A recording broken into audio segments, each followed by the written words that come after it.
Meron po tayong balita mula sa Cebu. Isang guro ang inireklamo dahil sa panghahampas umano ng kable ng kuryente sa dalawang estudyante. Ang paliwanag naman ng guro, mahina lang naman daw ang paghampas niya at ginawa niya raw yun para sawayin ang mga bata. Nakatutok si Ruth Cabal. Dalawang batang dumulog sa tanggapan ng Provincial Council for the Welfare of Children kasama ang kanilang mga magulang. Inireklamo nila ang pananakit umano sa kanila ng kanilang teacher advisor na si Jefferson Gorne sa loob mismo ng kanilang paaralan na Basak Elementary School sa bayan ng Badjan. Si Adorito, hindi niya tunay na pangalan, hinampas daw ng kable ng kuryente. At tinulak pa raw siya ng guro. Ayon naman sa isa pang biktimang itago natin sa pangalang Pedrito, naglalaro lang sila sa labas ng classroom nang bigla na lang daw silang pinalo ng guro. Nobyembre 27 pa nangyari ang umano'y pananakit.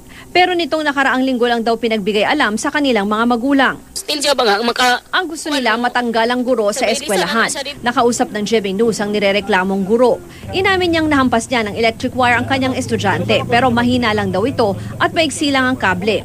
Sinasaway daw niya ang dalawang estudyante sa pakikialam daw ng mga ito sa isang motor na nakaparada malapit sa paaralan. Sayop din ako ni pero akong gisugal lang akong trabaho para lang ma-straight, madisiplina ang mga bata. Ayon sa principal ng eskwelahan, 10 estudyante ang nagreklamo noon sa kanyang tanggapan. Pero nagkaroon na raw ng kasunduan ang mga magulang at ang guro. Kung ipatawag ang ginikanan nga concern nga katong bata nga dadagmalan.